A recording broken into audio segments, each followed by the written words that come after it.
I'm Eric Loy, and welcome to Eric Loy Interviews. On this podcast, we talk with folks from the VTuber community on their channels, their talents, their stories, where they come from, and their plans for the future. I'm happy to be joined by Hertz. Hi. Hey, hello. Hey. Please introduce yourself to everybody. My name is Hertz. I am a VTuber. I do a bunch of different content, but I mainly focus on things like gaming and improv comedy, as well as doing commentary on like internet pop culture and stuff like that. I post on YouTube, TikTok mainly, and I'm somewhat active on socials, but not too much. Yeah. So how did you come up with Hertz? Because being a former radio person, only because I couldn't pay bills with it anymore, Hertz is very dear to my heart because that's what I was on all the time. Yeah, so when I was coming up with the concept for my VTuber like character and design and things like that, I wanted to do something that was on a little more like technical side. I ended up settling on a lore background of that my character is a communications technician on like a space station in a different solar system, namely Alpha Centauri, which is like, fun fact, 4.3 light years away, so it's like our closest neighboring solar system. But I ended up settling on Hertz because it felt like the best name I could use in relation to communications technology and things like that. Yeah. It's changed. The technology has changed so much since the 1800s when I started. We've gone from teletype over wires to what we are today, and I make fun of it, but of course I really wish we had this technology when I was in the 80s in radio, because that would have been so much easier to interview people. Oh yeah, I can imagine. Than over a landline telephone, especially in other countries. It would have cost $1 zillion to do. Oh yeah, that would have been nuts. But what was the reason you got started in VTubing in the first place? So a little background. I actually had my first ever stream way back in 2016. I started streaming with some buddies because we were all pretty obsessed with Dead by Daylight, because it was kind of had its first like stroke of popularity back then, and we were all having fun with it. And my friends encouraged me to try out streaming because they thought I was funny enough for it or had a personality for it. So back then I tried it out and I did it for a little bit. I ended up switching and becoming a Rocket League like only streamer in like late 2017 to 2018. And then kind of life things got in the way, moving a lot, all kinds of things. So I couldn't really keep up with it anymore. Fast forward several years to like the end of 2023. I felt encouraged again to try streaming, but I knew I didn't want to do face cam streaming anymore, just because it was something I didn't feel super comfortable with. And I don't know, I'm just not comfortable with my like personal identity on the internet, being on the internet and stuff like that, because I don't know, paranoia and all that with privacy and safety. But I learned about VTubers in 2022. I started watching VTubers in 2023, and I was like, well, this seems like a great way to express myself without actually having to use a face cam. So in February of 2024, I finally had a model put together, and I just started streaming as a VTuber, and it's all been great ever since. That's cool. Now, you said you do all sorts of different things while you're streaming, the improv type things as well. Have you always wanted to entertain people? Oh, absolutely. It's always one of my greatest joys in life is hearing somebody laugh at a dumb joke or a dumb bit I'm making.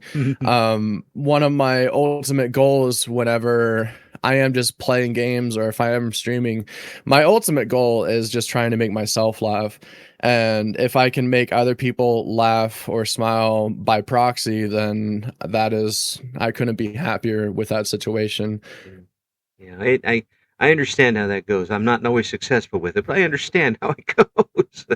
Trying to bring people along for the ride and enjoy yourself as much as possible. And this medium really gives you that opportunity, doesn't it?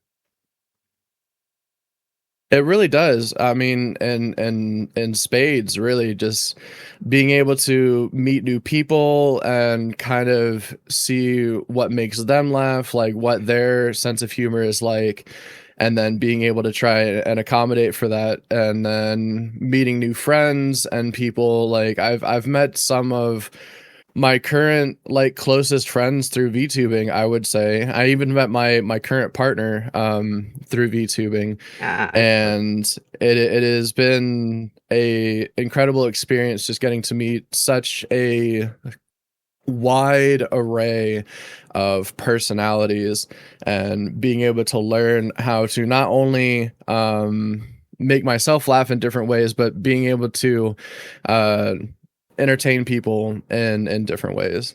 Oh yeah, I mean, you're not going to find a more um, different group of people than VTubers, and that's from the get go. There's no two that are going to be alike at all. Even twins aren't going to be alike. And Absolutely. as VTubers goes, and the ability to adapt to other people's personalities and gifts and talents is a very tough one to maintain. It and you have to be able to, first of all, disarm them and then charm them in a way.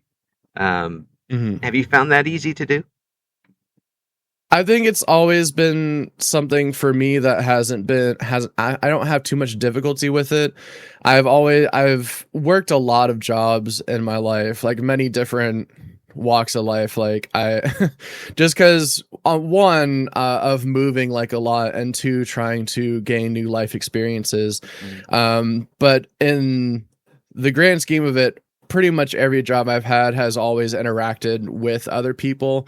I've never had a job where I'm just kind of doing my own thing the whole time. I'm usually interacting with other people, whether that's coworkers or customers. Mm. And in that, I've definitely developed a decent ability to just get along with people. Yeah. And I think that translates very well into VTubing, streaming mainly, more than just VTubing. But I think I've in part also the genetics from my dad, who was an incredibly charismatic person in itself, and I think I learned a lot from him growing up in the way that he was able to talk to people and seemingly befriend anybody he came across. Oh, it's such a great skill to have, and some people are able to do it pretty naturally. Other people learn it as they go. It's a little tougher to learn than to have in some instances, and you still have to keep yourself in the right frame of mind to do it. Because if you're coming in and you've had a rotten day and you want to punt somebody's pet through a hedge or something, and when you come in to work, it's a little tough to get into that mindset. I would agree completely. There's definitely been days in recent memory where I've gone into work and I've just had a negative attitude from the get-go, but I think in some ways, as they say, try to leave those emotions at home, but that's always easier said than done. Mm-hmm. It's an ideal way of thinking, but reality isn't so forgiving, where you kind of go in and you do the best you can. But I think the easiest way, or the way I've found to try and combat those difficult days, is just trying to find any positive experiences you can have and just let them just ride on those positive experiences. Whether that's something where you're dealing with a customer and they were actually very kind to you, taking that and just living off of it and living off that kindness and allowing it to kind of shape the rest of your day, and trying to in some ways kind of honor that kindness by pushing it forward in your own way. Yeah. I think there's a lot of different examples where you can take these small silver linings that you experience on your day-to-day basis and kind of use that to push away the negativity that you may start the day with. Yeah, absolutely. And starting on a different, if you try to start everything at a higher emotional level, if you come in and sometimes you have to work at it yourself, at least I do anyway. I have to work at it to still be polite to people after, you come in, found that you're wearing two different types of shoes or something into work. Right. But you have to you take it then it kind of it starts getting dividends back to you, in the form of how other people treat you, and how the day kind of evens out at that point, if nothing else. You may not have any big Yeah, peaks, but at least it won't be giant valleys either the rest of the day. absolutely. I agree. Don't do damage while you're doing it. uh, Mhm. Of you course. don't want to come back later and find that you've left the place on fire and it's still burning, uh, Mhm. when you come back. But the um, is that something that you were easily able to learn over the years, or did it take a little while to get that um, I think it took it's one of those things where it doesn't just happen. It takes years of like trying to take this kind of, I'm not kind of like a mantra of trying to like make the best of the worst situation. And if you've had a lot of bad situations, you get a lot of practice, yeah, so you learn how to roll with the punches and try and make most of what you have. But it definitely, even then, it takes a lot of uh, perseverance, and it takes a lot of trying even when the going's tough. And there are still days that the negativity is just a little too thick of a fog for me to push through, yeah, and I will just simply have a bad day throughout the whole day. But a good night's rest, or even just some rest at all, can really make all the difference, and then tackling tomorrow as a new day. yeah, yeah.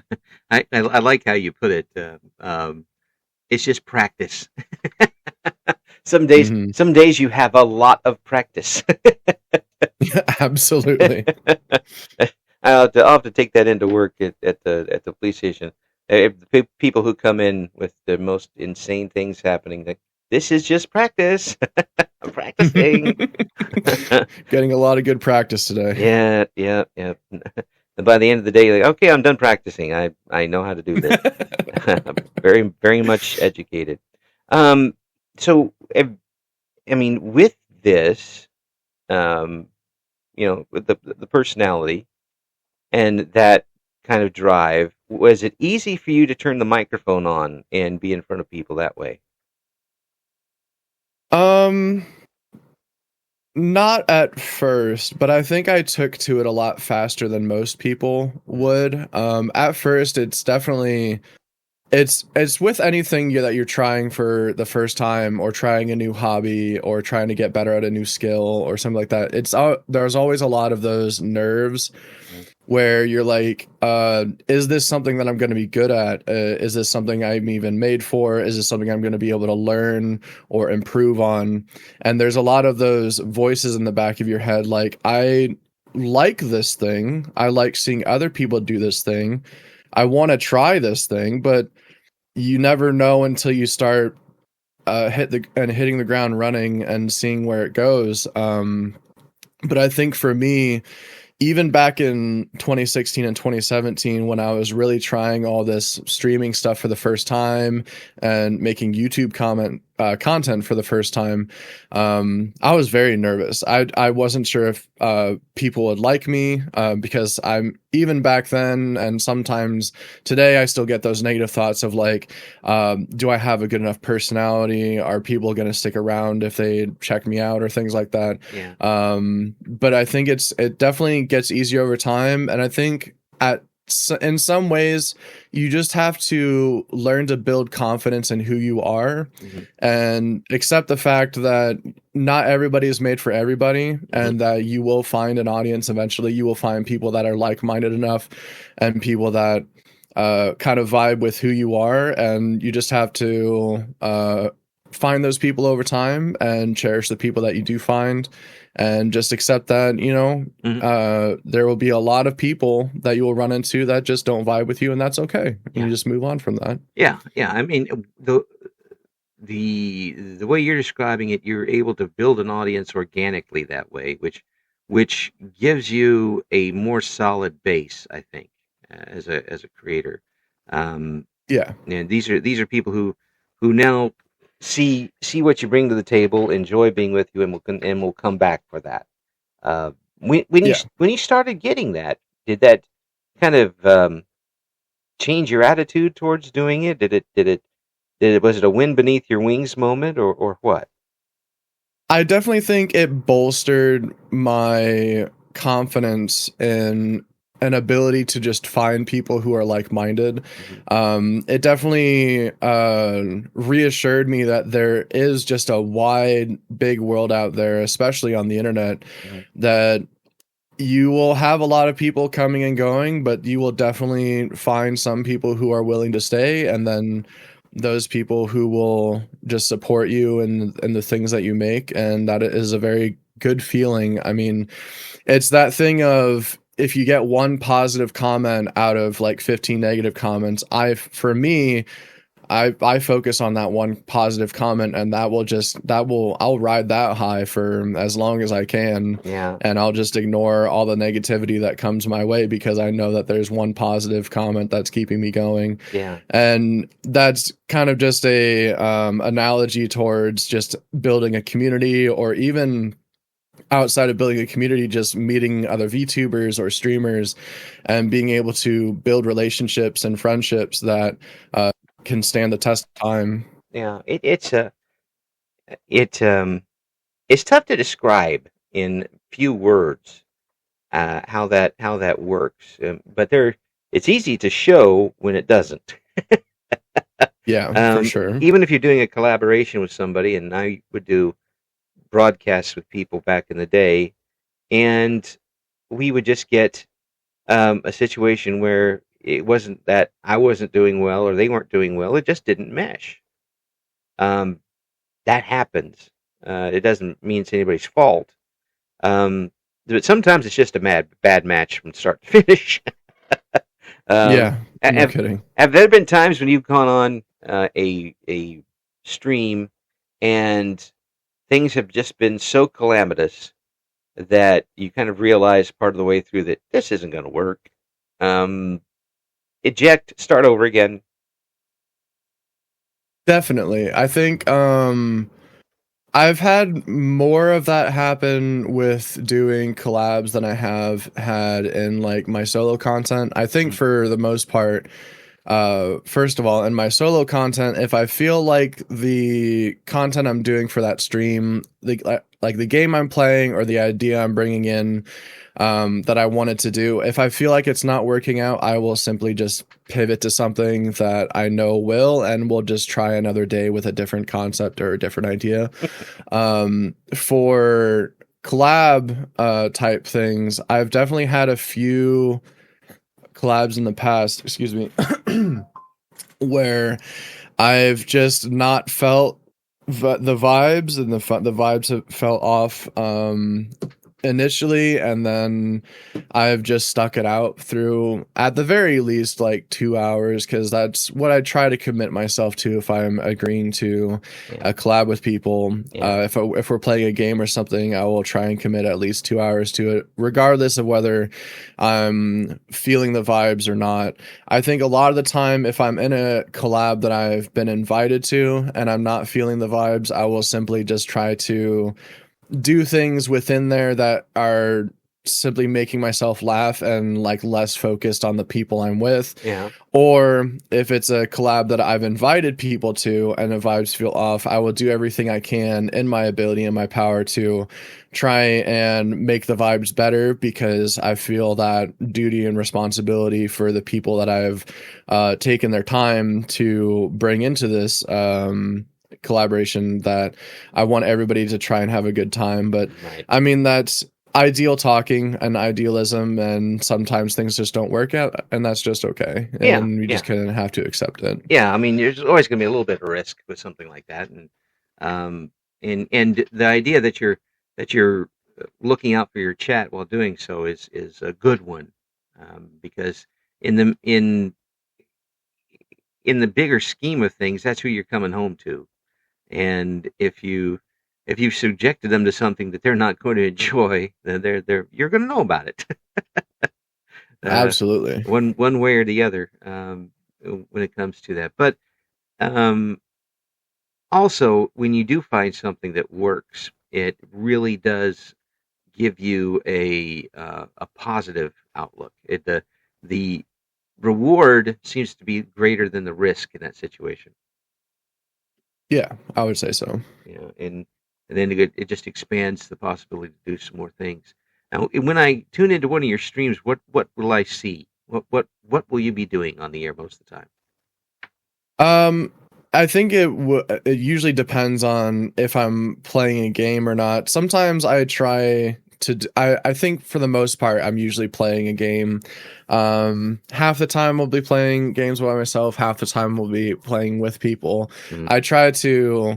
I only have like a couple days a week, maybe a few days a week if I'm lucky, to stream in the evenings. So I try to use that time to spend time with friends if I can. But if I can't, then I'm trying out a lot of indie games. I really, really enjoy just weird indie games, and just seeing what kind of cool stuff I can find on Steam mainly.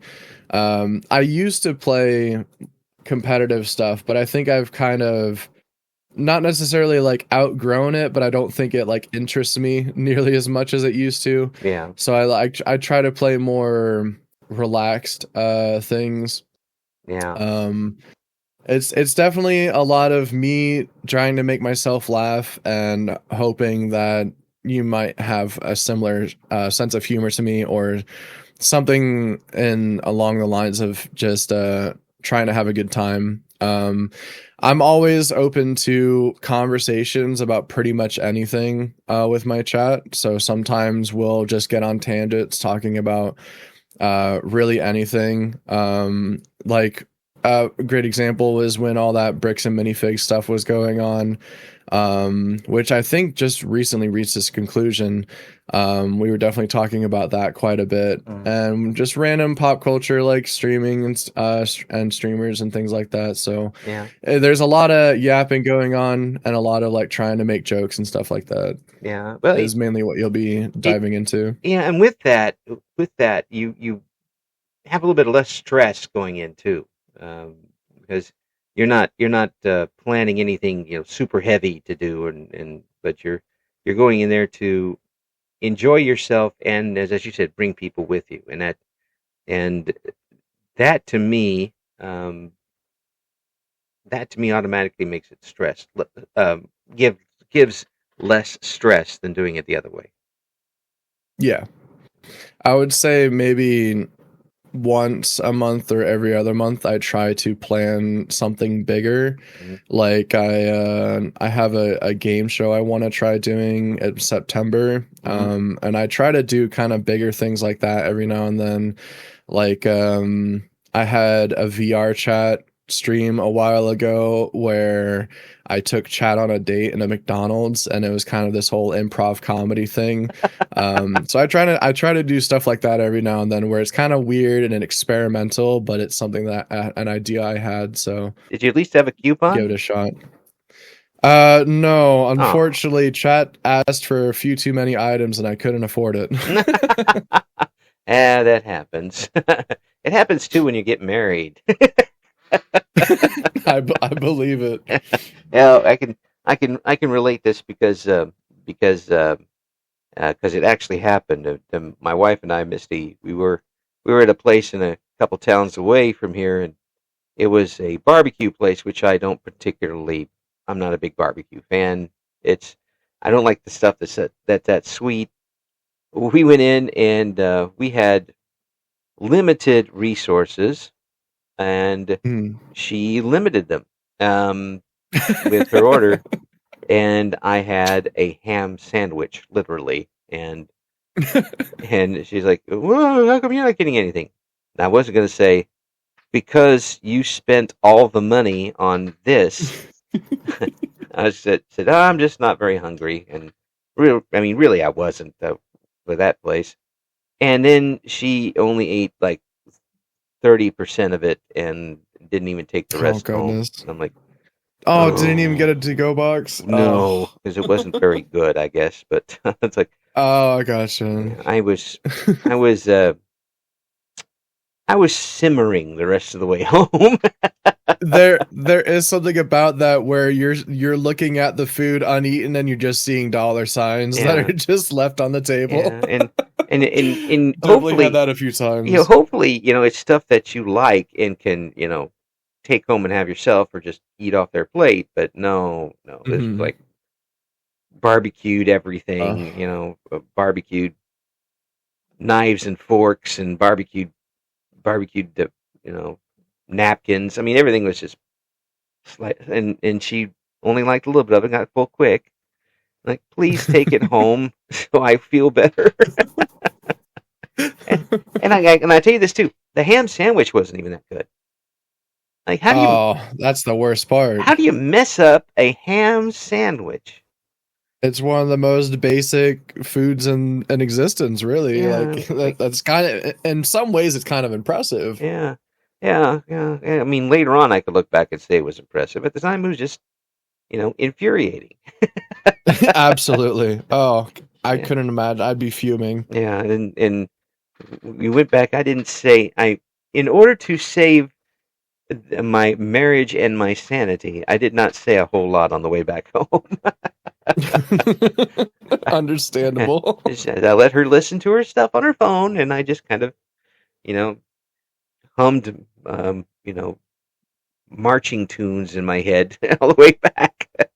Like, just dealt with it, come home and fix myself something I like to eat, but, There you go. yeah, if you can take instances like that, or even things that happen on stream, and be nimble enough to turn it into a positive or something funny or something humorous or something you can bounce off of, um, that takes some natural talent.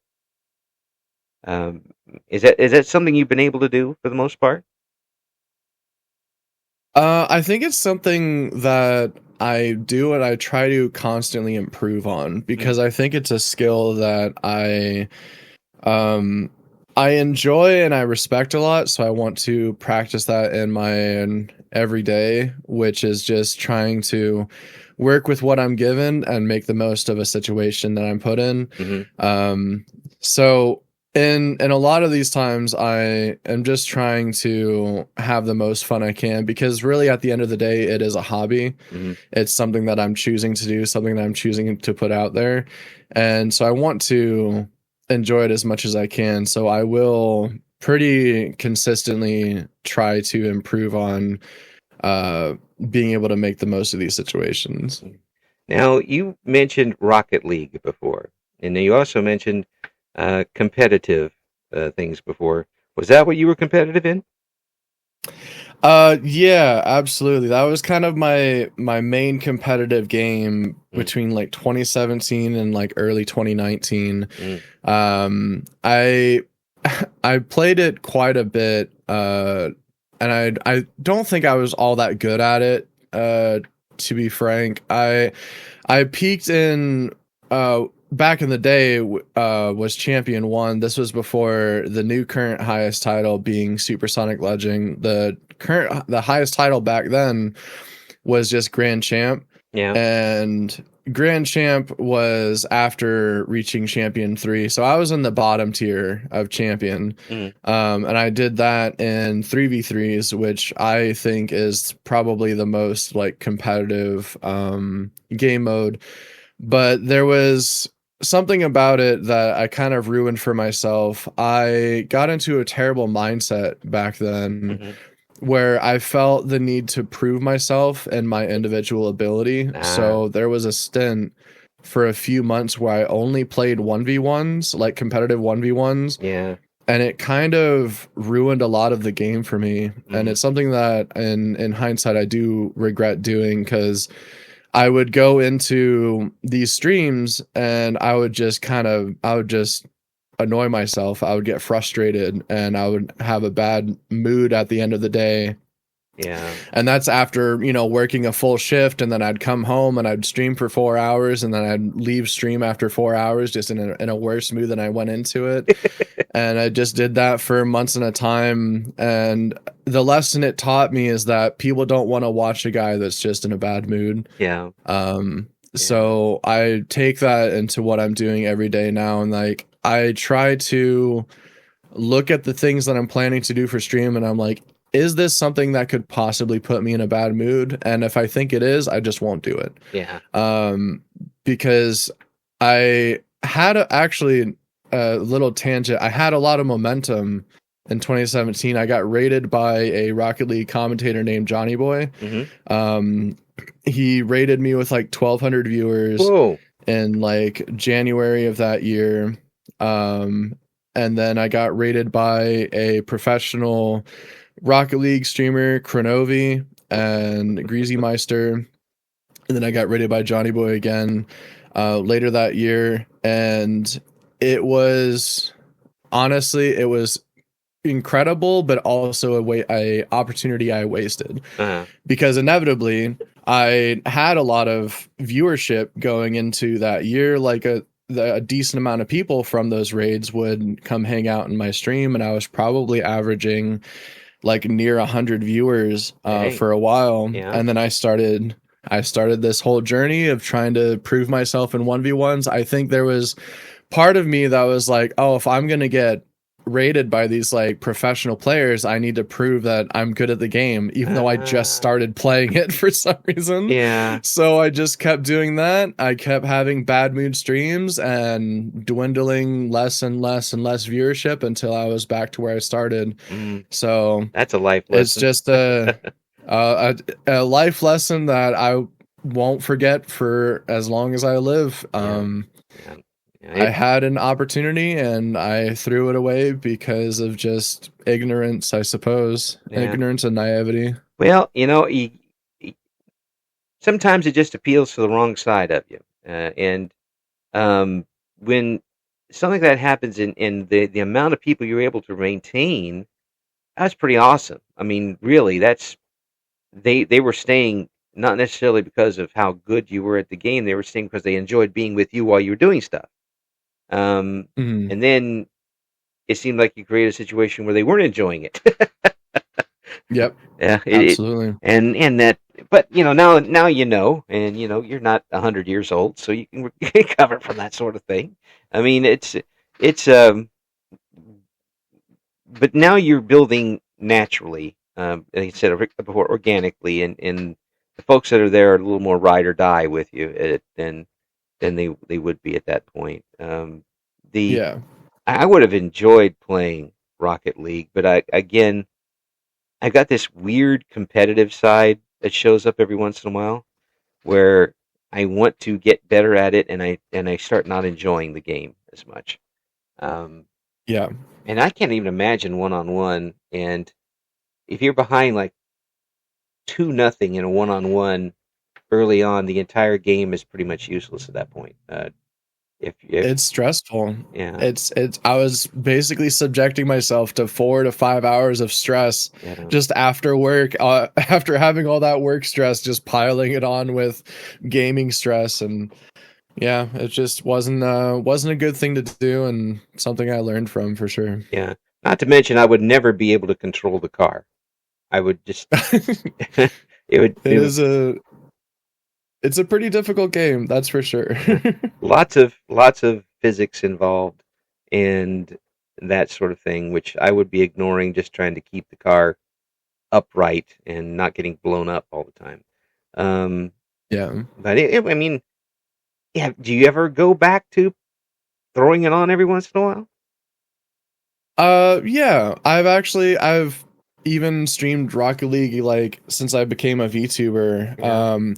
Currently, my controller doesn't work anymore, so I haven't been playing it. But for a while, when my controller was working, it would just be kind of a vibe game Yeah, where if I didn't really have anything necessarily planned, or if I already finished the thing I did have planned and it only took like an hour or so, I would just hang out on Rocket League and talk to chat for a couple hours and just kind of hang out that way. yeah, I don't take the game as seriously as I did back in the day. I don't improve in the game, that's for sure, but I still have my current skill level that I'll probably always be stuck at. But it's a good enough skill level for me that I can enjoy the game casually and just kind of play while talking to people. yeah. Well, there's a lot of games like that, and they don't have to be the sport type of games. And there's board games are that way. There's I play a lot of Scrabble myself,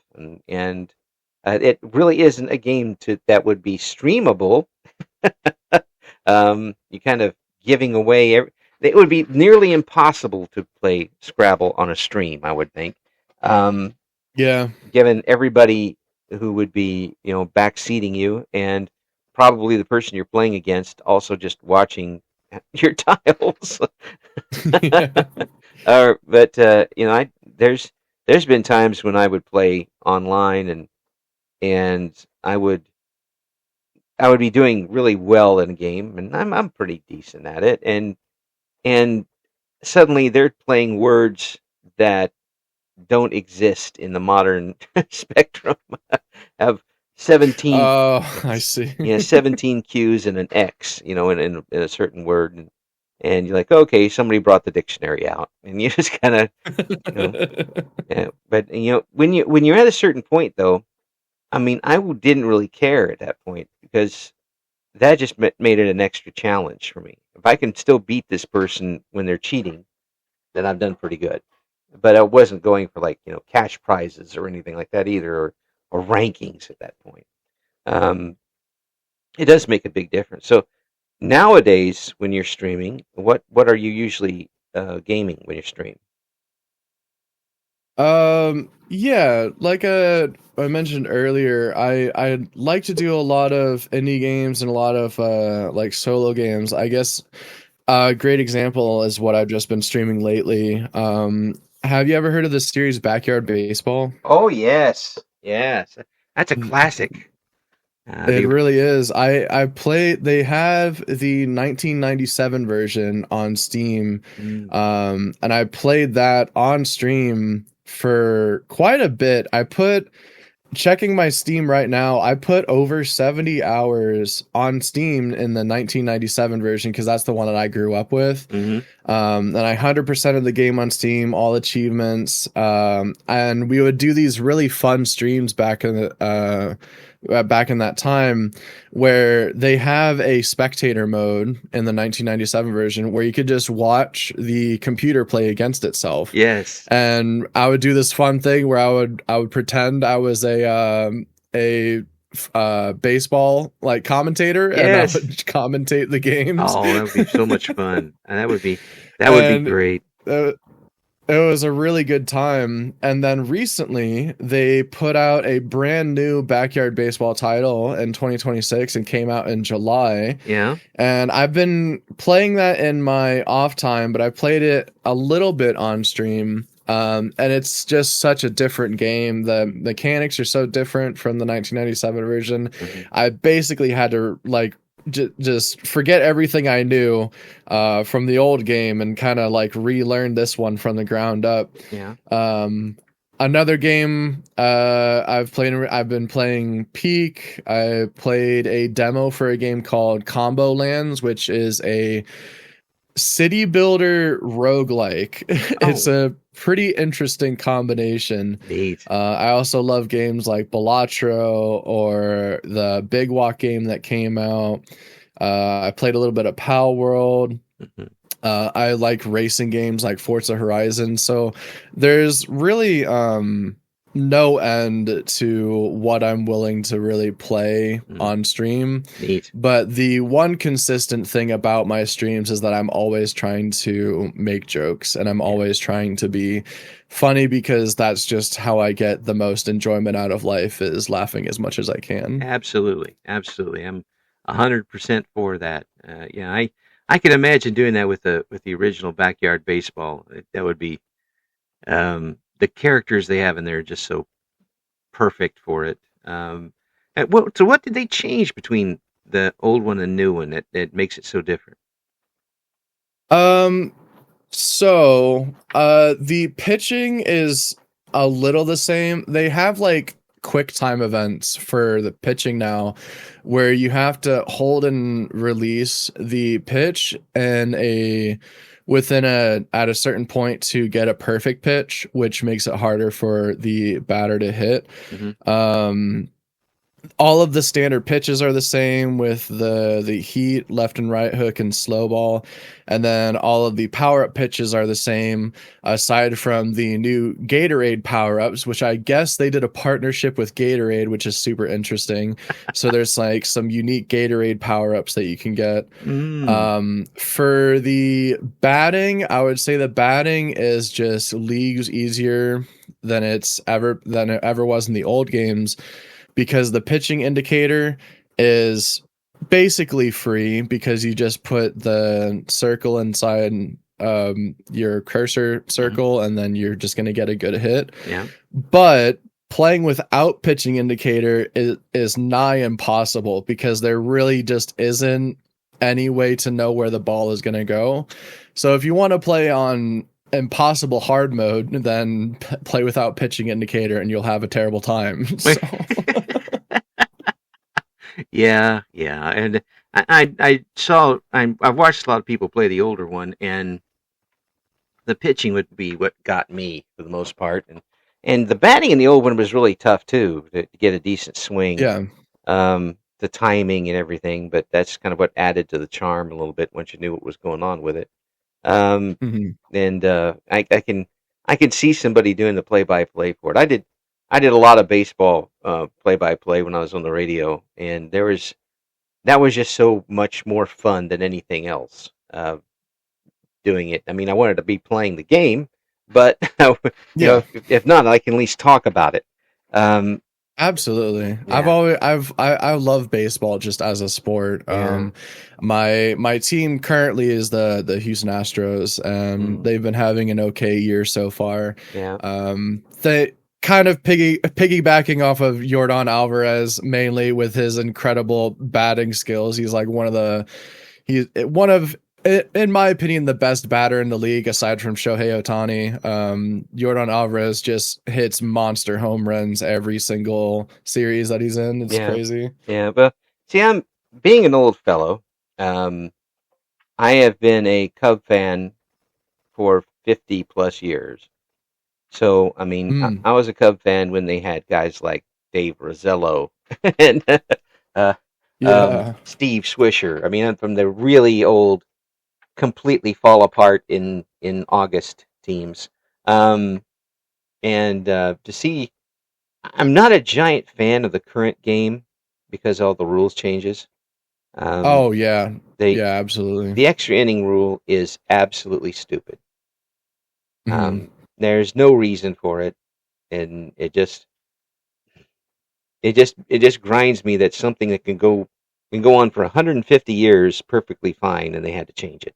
Um, I, Yeah, I think it's all in an effort to try and make it as brand friendly as possible. And I say brand friendly because I think consumers of the sport have enjoyed the sport like you said for 150 years mhm, and we've been enjoying it ever since, and now brands just they want as little drama as possible mhm, and everything that happens because they don't want their brands associated with drama. yeah, So now we need to have all these rules that keeps the players in the most tight of spaces and they can't express themselves. They can't get emotional or else they'll get thrown off the field. I mean, Yeah. I've seen baseball players get thrown off the field for saying one cuss word Yeah. on live TV. And I'm like, that's just, how is that okay? Yeah. You Yeah. know, how are we supposed to watch it? When you watch If the players of the 70s, especially the managers, who literally go out there to get thrown out, and then the umpires know it because they've been around as long too, and you see them yell and they usually are telling the umpires, go ahead, throw me out, and they throw them out, and then they start yelling about what happened. yeah, They're in on it, but you've also got some really terrible umpires, and um, I'm looking directly through you, Angel Hernandez. You are the worst by far. Uh, I don't mind so much the pitch tracker thing. That it's at least yeah, at least you can, you know, everybody's only got two, and you can use it, and it does help in a way. But when you've got yeah, only so many times you can throw to first. Only you have to start with a runner on second in extra innings. That's like right. T-ball stuff. It's very weird. Uh, It does feel a little T-ball like it does. yeah, and that being said, there are some players that I really enjoy watching. Well, Pete Crow Armstrong is ridiculous, and Mhm. what he did the other day to the White Sox when led off and finished the game with home runs, first and last pitch, and then started the next game with a home run.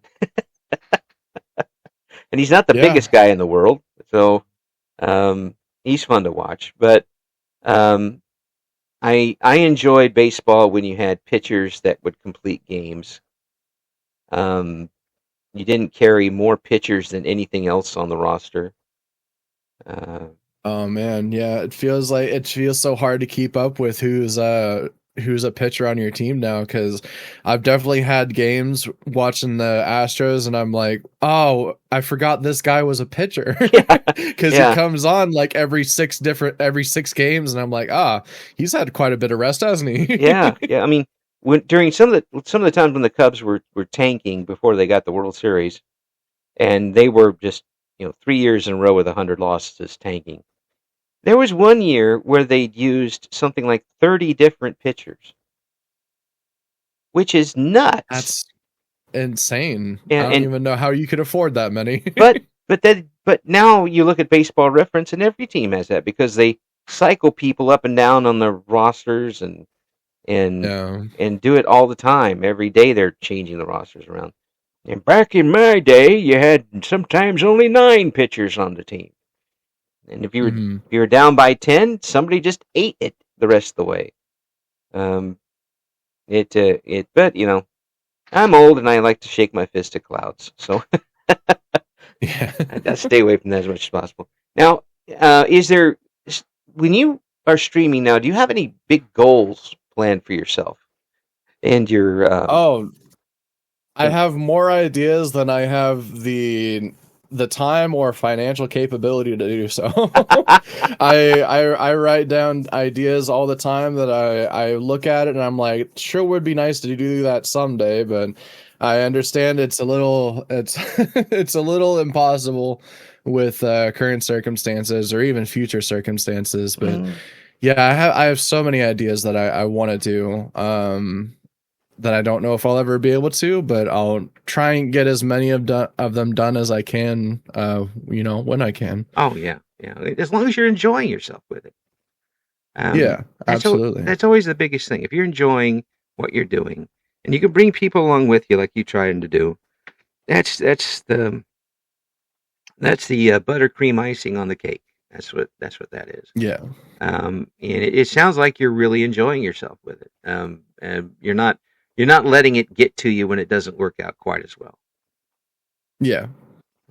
It's Just taking it day by day and learning day by day and trying to apply what I learned to make even better content for those that support me and those that put their time into the things that I make, so I can try and respect that time as much as I can. Well, I've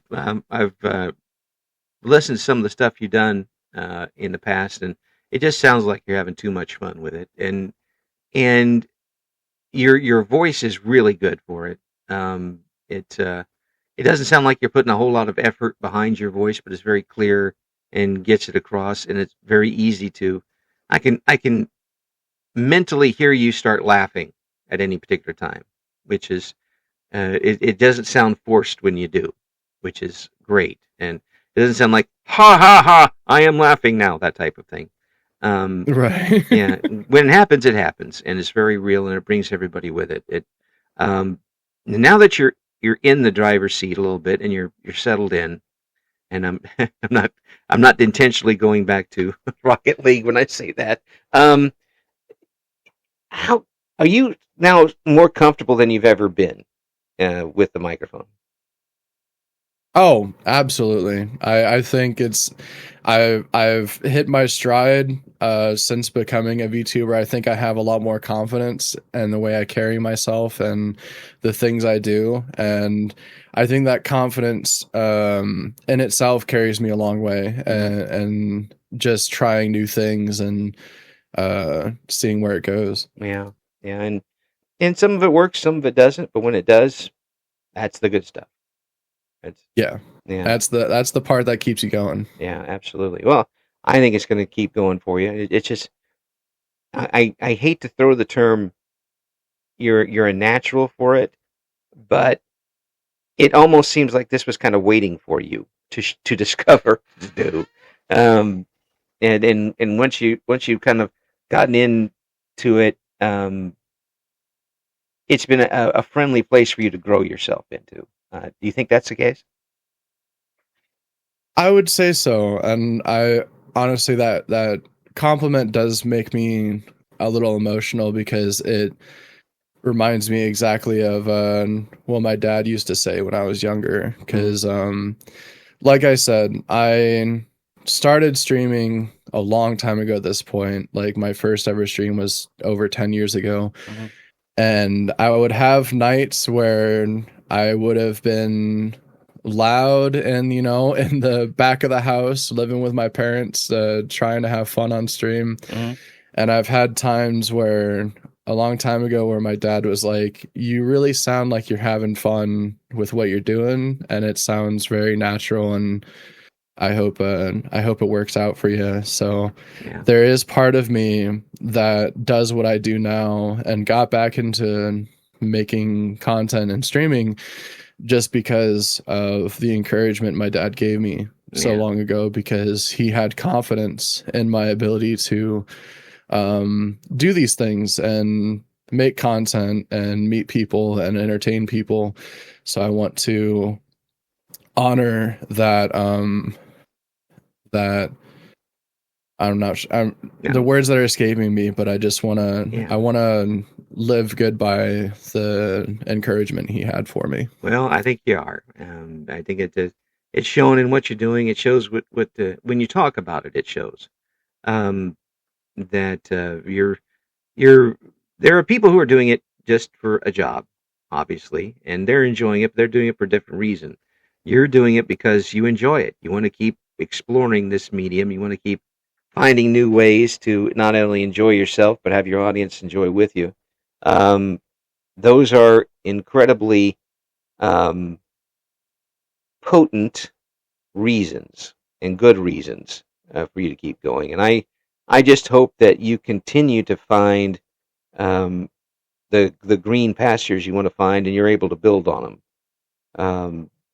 Because this is the type of stuff that brings people along for the ride. Um, whether you realize it or not, I imagine there are people who are being inspired by what you're doing. Um, they're having a good time. I'm having a good time with it. I want to try it myself. And it's that type of silent inspiration that people don't necessarily know about that they should. That'll keep them going during the rough times. Not that I say there's going to be a lot of rough times for you in the future, but being human beings, it happens. I really hope the absolute best for you, and that it just continues for you the rest of the way. And I hope we can talk again soon because this isn't long enough. I'm absolutely down to talk whenever you'd like to. Yeah, It's been a great conversation. yeah. Just there's just a lot more stuff to talk about with you. And then, folks, if you want to find out what Hertz has got going on, we're going to have the links in the description for this video. I just thank you so much for coming on. Keep doing what you're doing. It's good stuff, but you know that, and that's even better. You Well, thank you so much for having me, Eric. I yeah. really appreciate you reaching out and asking for me to get involved, because I think what you're doing is a really great thing for the VTuber community, Oh, and giving people the voices that they deserve to be able to put out there, and being able to put a light on all of these incredible content creators. I think you're doing a really great thing. thank you. I appreciate it. Thank you for listening to Eric Loy Interviews. Join us again next time when we talk to another member of the always interesting VTuber community.